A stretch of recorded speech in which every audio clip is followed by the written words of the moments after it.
Hello hello.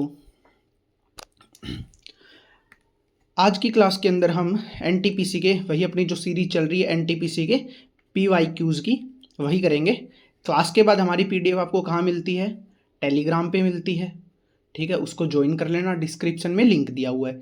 साथ साथ एक व्हाट्सअप चैनल का लिंक भी दिया हुआ है। ठीक है, उसको भी ज्वाइन कर लेना। ठीक है, यहाँ पे आपको न्यूज़ वगैरह मिल जाती हैं, यहाँ आपको पीडीएफ वगैरह मिल जाती हैं। ठीक है, और क्वेश्चंस भी मिल जाते हैं प्रैक्टिस के लिए, तो दोनों को ज्वाइन कर लेना। करते हैं क्लास स्टार्ट। पहला क्वेश्चन अपना, which of the following Harappan sites located in Haryana?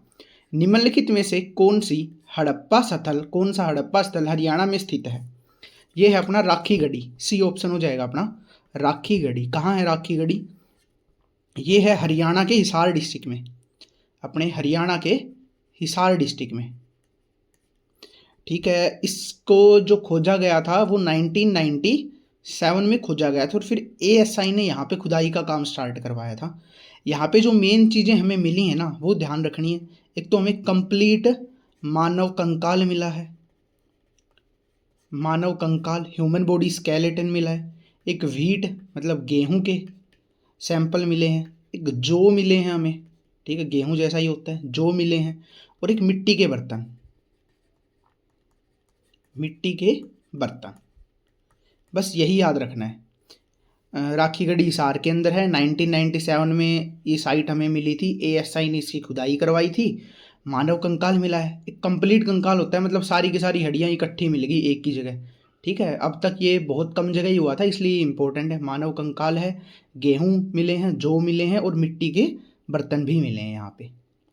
Next, which 5 year plan gave priority to the heavy industries in the India? Bharat के किस पंचवर्षीय योजना ने भारी उद्योगों को प्राथमिकता दी? किसने दी थी? ये दी थी अपनी सेकंड ईयर प्लान ने। जो अपना दूसरा आया था ना 5 year plan, second 5 year plan था, उसने दी थी हमें। ठीक है, कब से कब आया था ये? पहला आया था अपना 1951 से 1956 तक, और फिर आता है 1956 से लेके 1961 तक। ठीक है, इसमें हमने किसको बढ़ावा दिया था? कृषि को। ठीक है, यहाँ पे हम किसको बढ़ावा दे रहे हैं? इंडस्ट्रीज़ को। ठीक है, इसको इंडस्ट्रीज़ को। किस मॉडल के ऊपर बेस था? ये इंपॉर्टेंट है। ये था महलानोबिस मॉडल के ऊपर बेस था ये। और एक चीज़ और है, इस टाइम पे पीएम कौन थे ये भी पूछता है भाई, हर का याद रखना है। पहले जो 7 है ना, उन 7 के पता होना चाहिए कि उस टाइम प्राइम मिनिस्टर कौन थे। अपने प्राइम मिनिस्टर 2 बार कौन बने? JL नेहरू ही बने थे, JL नेहरू जी ही बने थे, जवाहरलाल नेहरू। ठीक है, और जो इंडस्ट्रीज़ लगाई गई थी ना यहाँ पे, जो इंडस्ट्रीज़ लगाई गई हैं ये मेनली कौन कौन सी थी? स्टील इंडस्ट्री और मशीन निर्माण की। ठीक है, मशीन निर्माण की जो इंडस्ट्रीज़ हैं वो लगाई गई थी यहाँ पे। और इनमें से जो मेन लगाई गई थी वो 3 जगह थी। एक थी भिलाई, भिलाई नाम की जगह है वहाँ पे। एक थी अपनी दुर्गापुर में। ठीक है, और एक थी अपनी राउरकेला।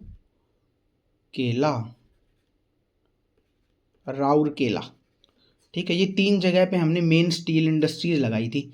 ठीक है, और जहाँ मशीन निर्मित होती हैं ये याद रखना है बस। Next, which part of the constitution deals with the emergency province?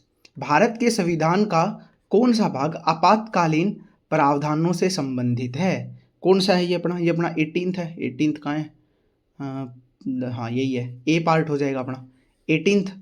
ठीक है, कहाँ से कहाँ आते हैं आर्टिकल? इसमें आते हैं 352 से 360 तक आर्टिकल्स आते हैं इसके अंदर। और इनमें से 3 जो हैं वो मोस्ट इम्पोर्टेंट हैं। कौन कौन से हैं? एक तो अपना 352, फिर आता है अपना 356, और फिर आता है 360। क्या क्या है इनमें? इसके अंदर हमें बताएगा नेशनल इमरजेंसी के बारे में, नेशनल इमरजेंसी के बारे में। इसके अंदर बताएगा हमें राष्ट्रपति शासन के मतलब प्रेसिडेंट्स रूल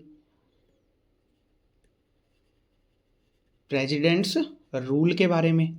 और 60 के अंदर हमें बताएगा वित्तीय इमरजेंसी के बारे में, ठीक है। और ये अब तक नहीं लगी है इंडिया में, वित्तीय इमरजेंसी अब तक नहीं लगाई गई, नेशनल इमरजेंसी पहले लग चुकी हैं।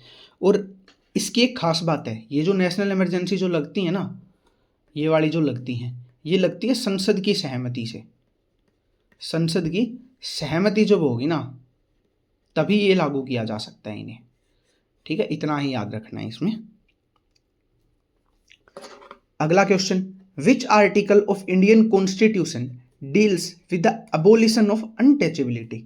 भारतीय संविधान का कौन सा अनुच्छेद अस्पृश्यता की समाप्ति से संबंधित है। इसका मतलब होता है अनटचेबिलिटी मतलब छुआछूत,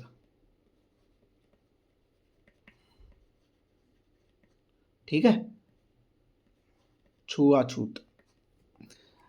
कौन सा है ये है अपना article 17, article number 17, C option हो जाएगा अपना, ठीक है। इस क्या बोलता है आर्टिकल 17, किसी भी धर्म या जाति के बिहाफ पे हम अनटचेबिलिटी या मतलब भेदभाव नहीं कर सकते हैं, ठीक है। और किसके अंदर आता है ये अपने मौलिक अधिकारों के अंदर आता है, मौलिक अधिकारों के अंतर्गत आता है ये अपना, ठीक है। कि किसी को ऐसा अधिकार नहीं है या हमें कोई ऐसा अधिकार नहीं है कि हम किसी के साथ भेदभाव कर पाएँ धर्म या जाति या किसी और आधार पर, ठीक है। और ये कब लागू किया गया था, इन्हें कब जोड़ा गया था, ये 1995 के अंदर इन्हें ऐड किया गया। Next, who introduced the permanent settlement in Bengal. Bengal में स्थायी बंदोबस्त परमानेंट सेटलमेंट किसने शुरू किया, किसने किया था ये लॉर्ड कॉर्नविल्स ने किया था ये, बी ऑप्शन अपना, लॉर्ड कॉर्नविल ने किया था। कब किया था ये इन्होंने किया था 1793 के अंदर, 1793 में। काम क्या था इसका काम था ब्रिटिश गवर्नमेंट को फिक्स इनकम देना, ठीक है, फिक्स इनकम देना। मतलब मान लो किसी के पास 2 खेत हैं, बारिश अच्छी हुई है, फसल अच्छी होगी तो ज़्यादा टैक्स मिल जाता था, और फसल नहीं हुई है तो कम टैक्स मिलता था, तो कोई फिक्स इनकम नहीं होती थी। तो इसके मतलब इस फिक्स में क्या किया था ना, परमानेंट जो सेटलमेंट की थी ना, इसमें क्या किया था, ज़मीन जो होती थी ना पहले गवर्नमेंट की होती थी और लोगों को मिलती थी खेती करने के लिए। अब क्या कर दिया, ह्यूमंस को या मतलब पीपल्स को ही क्या बना दिया, ज़मीन के मालिक बना दिया, इन्हें क्या बना दिया, मालिक बना दिया।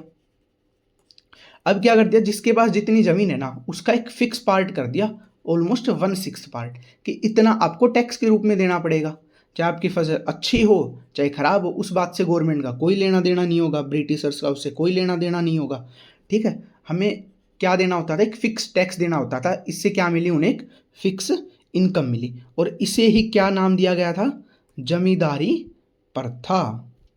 जमींदारी प्रथा इसे ही बोला गया बाद में, ठीक है। और ये कहाँ कहाँ लागू की गई, स्टार्टिंग में 3 जगह लागू की गई थी, एक तो अपनी बंगाल में, एक बिहार में, एक की गई बिहार में, और एक उड़ीसा के अंदर, 3 जगह लागू की गई थी।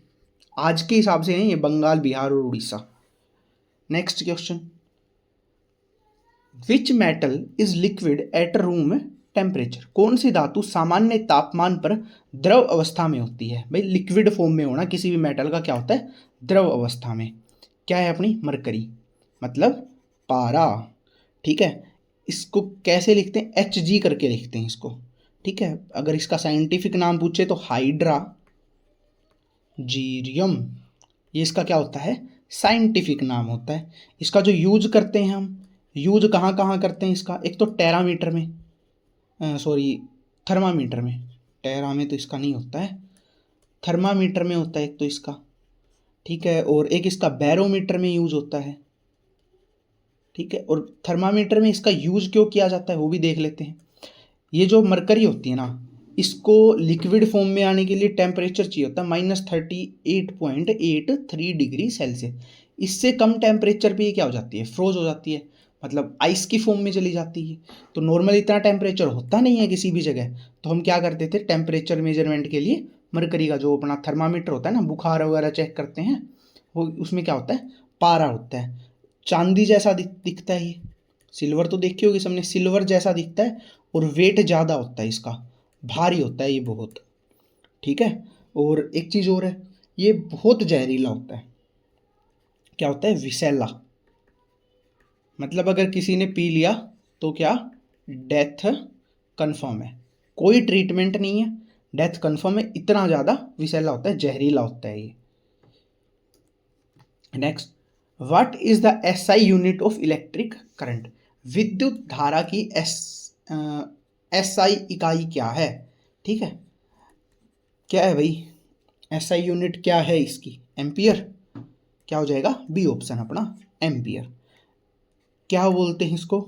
एक कूलाम्ब पर सेकंड। क्या होता है अपना? एक एम्पियर के बराबर। ठीक है, और यूज किसको करते हैं इसको? मेजर, मतलब मेजर कैसे करते हैं इसको? मल्टीमीटर से, मल्टीमीटर से इसको वो करते हैं। और ठीक है, और हाई वोल्टेज जब होती है ना, हाई वोल्टेज जो होती है उसके लिए क्या यूज करते हैं हम? Kilo ampere. और इसमें वी किसके बराबर होता है? आई आर के बराबर होता है। ठीक है, ये इलेक्ट्रिक करंट हो गया और ये अपना रजिस्टेंस होगा। क्लियर? आगे देखते हैं। Who was the founder of Chola dynasty? Chola dynasty के संस्थापक कौन थे? बताओ भाई, कौन थे?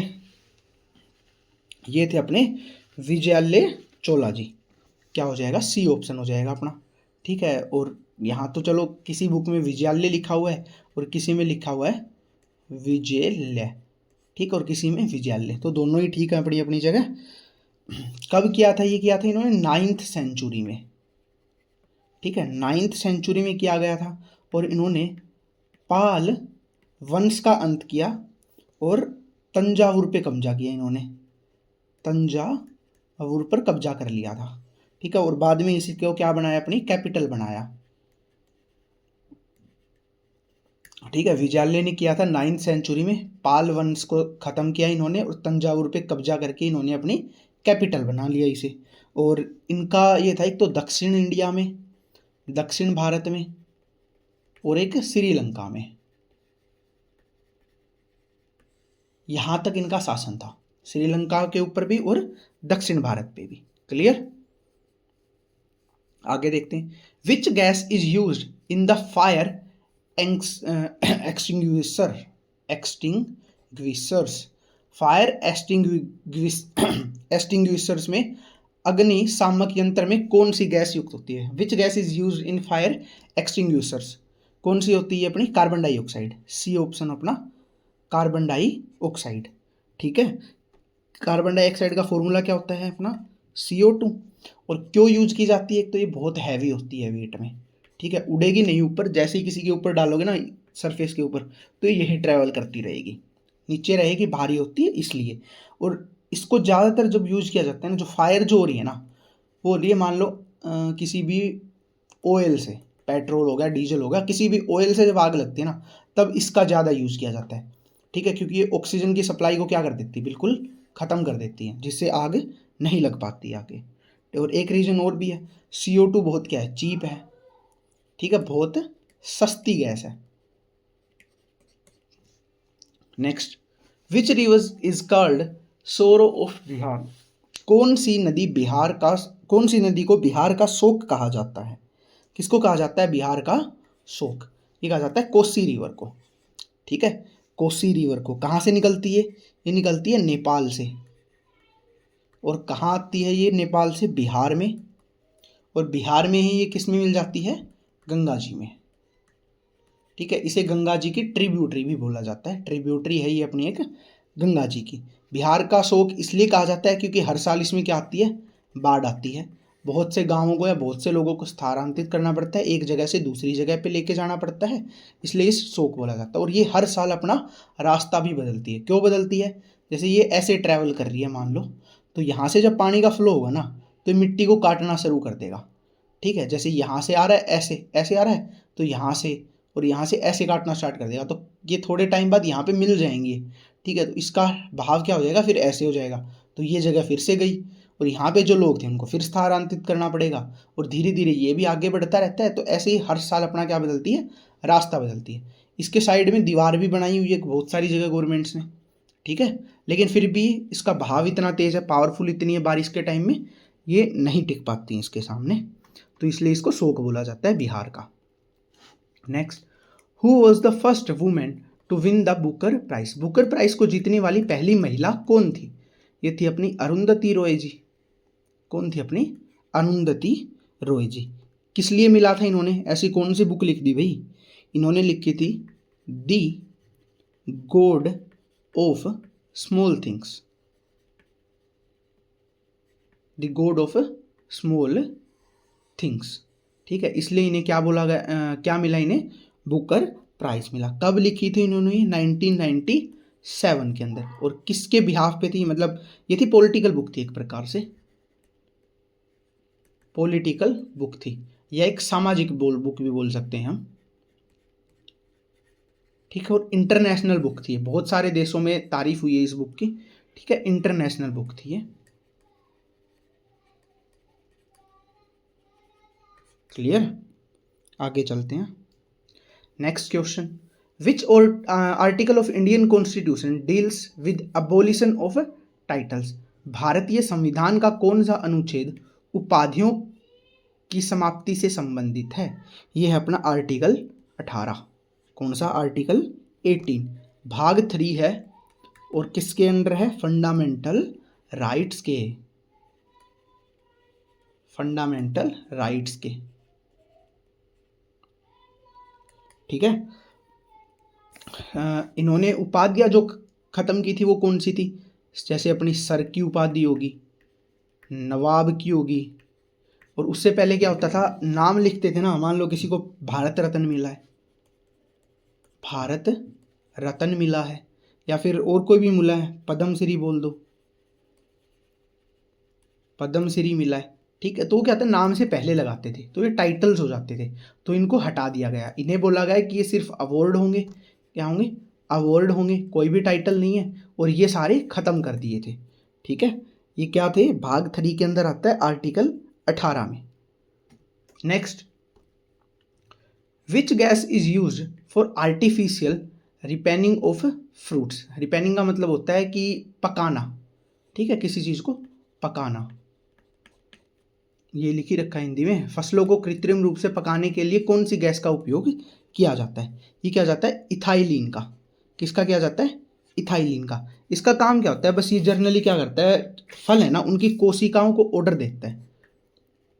ठीक है, कोशिकाओं को ऑर्डर देता है जल्दी पकने के लिए, बस इतना ही काम करता है। और ये जब एक्सेस में यूज कर लेता है ना, तो बहुत हार्मफुल होता है। ठीक है, जैसे आप फ्रूट लेते हो, मान लो ये एप्पल लेके आए हो, ठीक है, तो इसके ऊपर है ना, कभी देखना धीरे धीरे, मतलब चक्कू से या किसी और चीज़ से, एक वाइट कलर का पाउडर सा निकलता है कई बार। ठीक है, तो वो यही होता है। ठीक है, इथाइलिन गैस की वजह से होता है वो। Next, who was the first women ruler of Delhi? Delhi की पहली महिला शासक कौन थी? रजिया सुल्तान। सबको पता है भाई, ये तो रजिया सुल्तान। कहाँ, किस वंश से थी ये गुलाम वंश से थी, गुलाम वंश से। ठीक है, और 1236 से लेके 1240 तक इन्होंने क्या किया था? शासन किया था, 4 साल तक टोटल। बाद में इन्हें कैद कर लिया गया और वहीं डेथ हो गई थी इनकी। और इनकी जो समाधि है ना, वो दिल्ली के अंदर है। समाधि है वो ओल्ड दिल्ली में है। नेक्स्ट क्वेश्चन देखते हैं, which plant has the longest, which planet has the longest day in the solar system? कौन से ग्रह का या प्लैनेट का सबसे लंबा दिन होता है? कौन से प्लैनेट पे होता है सबसे लंबा दिन? शुक्र ग्रह पे, मतलब विनस। ए ऑप्शन हो जाएगा अपना। कहाँ होता है? शुक्र ग्रह पे। ठीक है, और अर्थ के करीब 243 डेज के बराबर एक दिन होता है वहाँ पे। अर्थ के 243 दिन के बराबर एक दिन होता है, और अर्थ के 225 2 to 5 डेज के बराबर एक साल होता है। मतलब देखो, वहाँ का एक दिन एक साल से क्या है? बड़ा है। और ये ना, मान लो ये अपना सन है, एक सेकंड,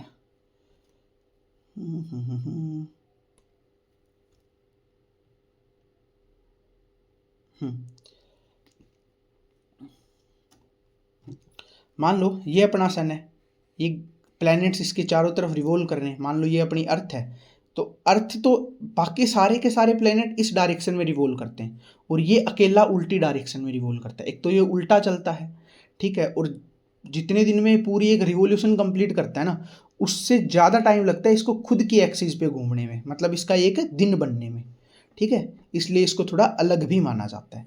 इसको पृथ्वी का छोटा भाई भी बोलते हैं, ठीक है, छोटा भाई भी बोला जाता है इसको,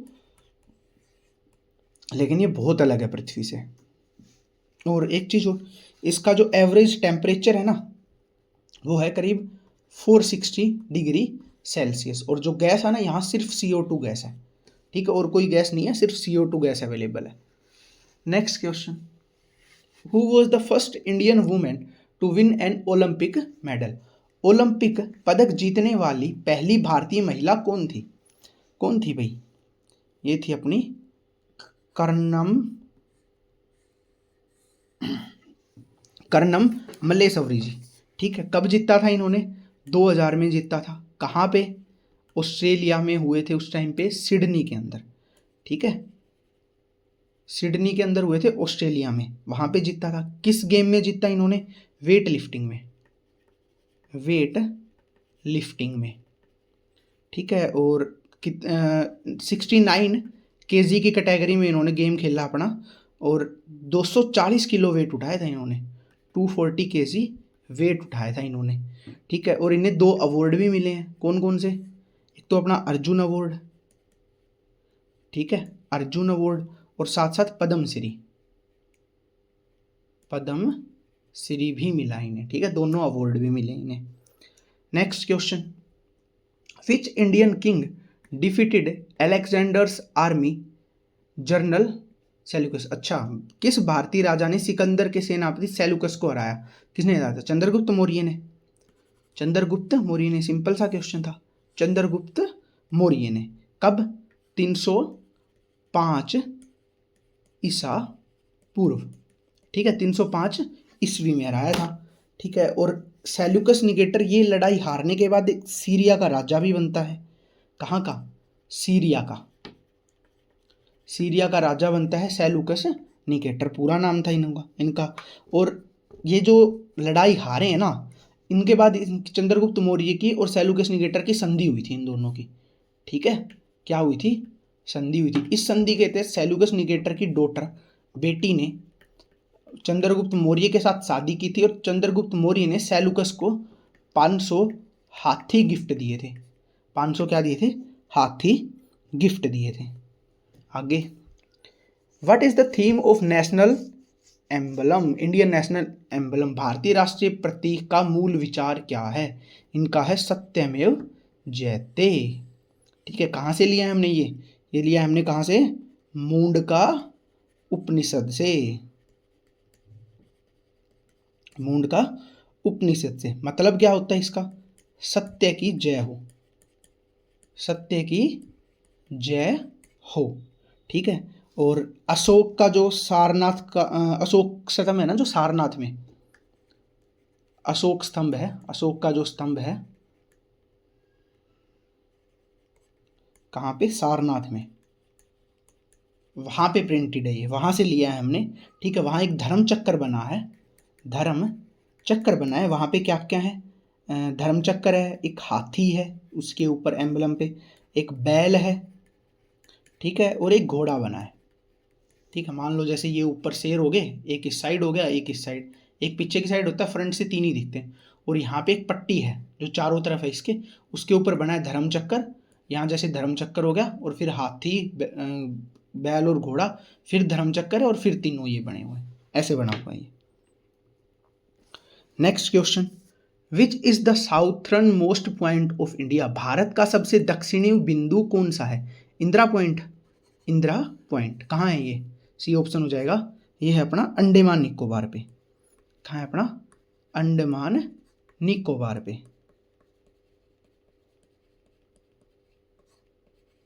अंडमान निकोबार पर, ठीक है। और पहले इसका नाम हुआ करता था क्या नाम था?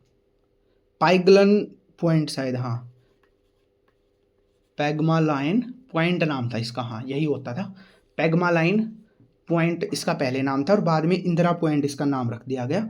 और ये भूमध्य रेखा के बिल्कुल पास है, भूमध्य रेखा के पास है। भूमध्य रेखा मतलब जो अपना इक्वेटर है ना, इक्वेटर के पास है ये अपनी। Clear. Next, when was the reserve bank of India nationalised? भारतीय रिजर्व बैंक का राष्ट्रीयकरण कब हुआ था? ये हुआ था 1949, 1949 के अंदर। सी ऑप्शन हो जाएगा अपना। कब हुआ था ये हुआ था 1 जनवरी 1949 को। ठीक है, मतलब क्या होता है इसका, ये भारत सरकार के अंडर आ गया था, भारत सरकार के अंडर आ गया था। उससे पहले क्या होता था, ये क्या थी, एक निजी कंपनी थी। ठीक है, निजी बैंक था ये एक। ठीक है, 1 जनवरी 1949 को इसको भारत सरकार के अंडर आ गया ये। ठीक है, और इसे क्या कहा गया, बैंकों का बैंक कहा गया इसे, बैंकों का बैंक। ठीक है, और एक चीज और, इसका हेडक्वार्टर पूछता है भाई, आरबीआई का हेडक्वार्टर कहाँ है? मुंबई के अंदर। याद रहेगा, आरबीआई का हेडक्वार्टर है मुंबई के अंदर। 1 जनवरी 1949 को राष्ट्रीयकरण हो गया था इसका, भारत सरकार के अंडर में आया था उस दिन ये। उससे पहले एक निजी बैंक था, बैंकों का बैंक भी कहते हैं इसको, और हेडक्वार्टर कहाँ है? मुंबई के अंदर। अच्छा, लास्ट क्वेश्चन था। ठीक है भाई, कल मिलते हैं अब। ठीक है, तब तक के लिए टाटा, गुड बाय। और हाँ, पीडीएफ आपको कहाँ मिलेगी? टेलीग्राम चैनल के ऊपर डिस्क्रिप्शन में लिंक दिया हुआ है, साथ साथ एक व्हाट्सएप चैनल का लिंक भी दिया हुआ है, दोनों को ज्वाइन कर लेना। यहाँ आपको पीडीएफ और क्या मिलता है, साथ साथ क्वेश्चंस। और व्हाट्सएप चैनल के ऊपर न्यूज़ या मतलब कोई भी एग्ज़ाम होता है, पेपर होते हैं, उनकी अपडेट मिल जाती है। ठीक है, तो ध्यान रखना है, दोनों को ज्वाइन कर लेना। कल मिलते हैं आप।